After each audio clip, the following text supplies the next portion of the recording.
Dulu, Indonesia sering dianggap cuma raksasa tidur di Asia Tenggara. Wilayahnya luas, penduduknya besar, ekonominya terus tumbuh. Tapi ketika bicara soal kekuatan militer, banyak yang masih meremehkan. Jet tempurnya dianggap tua, kapal perangnya dinilai kurang modern. Namun sekarang, situasinya berubah drastis. Indonesia bergerak dalam mode percepatan militer. Bukan satu atau dua proyek, tapi hampir semua lini pertahanan dibangun bersamaan. Jet tempur generasi baru masuk, drone tempur futuristik masuk, fregat modern datang, kapal induk mulai dibahas, transfer teknologi dinegosiasikan. Yang bikin kawasan ASEAN melongo, Indonesia tidak membeli dari satu negara saja. Prancis masuk, Korea Selatan masuk, Turki masuk, Italia masuk.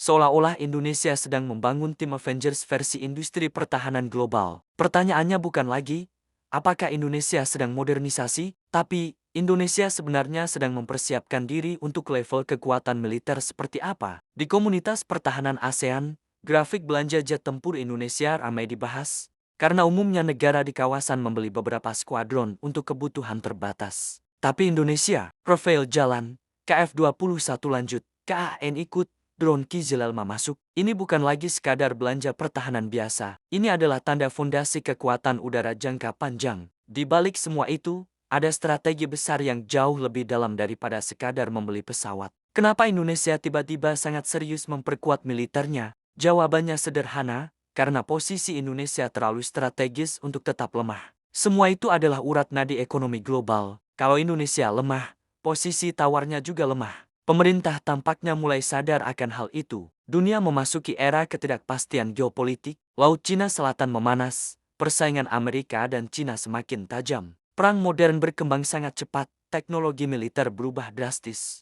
Indonesia tidak mau tertinggal. Negara yang terlambat membangun pertahanan akan dipaksa mengikuti. Salah satu yang paling mencuri perhatian adalah pembelian Rafale dari Prancis. Indonesia memesan 42 unit Rafale. Angka ini mengejutkan banyak pengamat kawasan. Rafale bukan jet tempur biasa. Ini adalah multi-role fighter kelas berat. Bisa melakukan duel udara, serangan darat, serangan laut, hingga misi pengintaian. Rafale dirancang untuk perang modern multidimensi. Indonesia ingin angkatan udara yang fleksibel. Tapi yang menarik, Indonesia tidak berhenti di situ. Masuklah proyek KF-21 bersama Korea Selatan. Disinilah arah strategi Indonesia mulai terlihat jelas. KF-21 bukan sekadar pembelian. Banyak negara bisa membeli senjata, tapi tidak banyak yang bisa masuk ke rantai pengembangan teknologi. Lewat KF-21, Indonesia mencoba naik level, dari pembeli menjadi mitra industri. Belum selesai sampai di sana, Indonesia kemudian mendekat ke Turki lewat proyek KAN.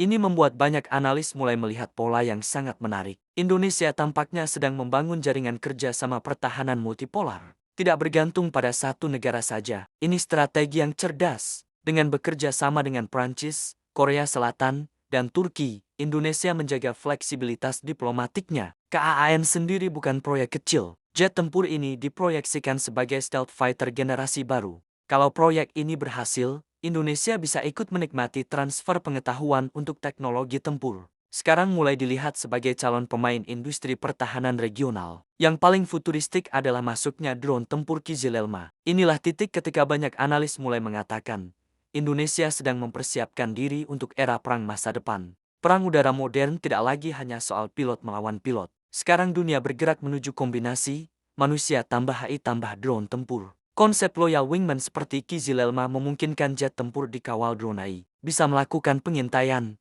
membawa misil, mengganggu radar musuh, bahkan menjadi umpan. Teknologi seperti ini biasanya hanya dibahas negara-negara dengan visi militer jangka panjang.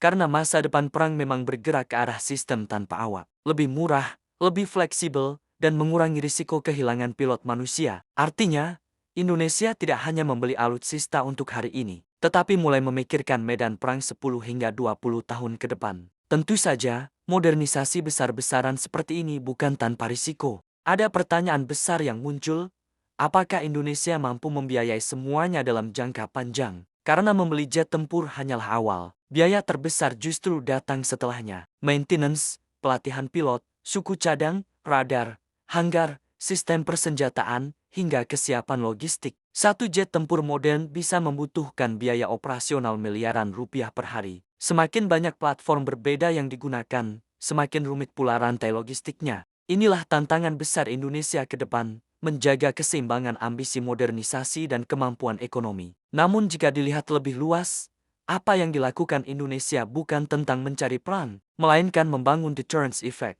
membuat negara lain berpikir dua kali sebelum mengganggu Indonesia. Karena dalam dunia geopolitik, militer kuat justru sering menjadi alat untuk menjaga perdamaian. Negara yang punya pertahanan kuat biasanya lebih dihormati dalam diplomasi internasional. Indonesia ingin memastikan kepentingannya di kawasan Indo-Pasifik tidak bisa diabaikan begitu saja. Modernisasi ini juga mengubah cara dunia memandang Indonesia. Dulu dikenal sebagai negara berkembang yang cenderung pasif. Sekarang mulai dipandang sebagai kekuatan regional yang serius membangun pengaruh strategisnya. Mungkin inilah alasan kenapa banyak netizen ASEAN bercanda menyebut Indonesia sebagai preman ASEAN. Bukan karena ingin menyerang siapapun, tetapi karena untuk pertama kalinya dalam waktu lama, Indonesia terlihat benar-benar sedang menumbuhkan taringnya. Kalau semua proyek ini berhasil berjalan dalam beberapa tahun ke depan, Indonesia bukan hanya menjadi pasar senjata terbesar di ASEAN, tetapi bisa berubah menjadi salah satu pusat kekuatan militer paling berpengaruh di kawasan Asia Pasifik.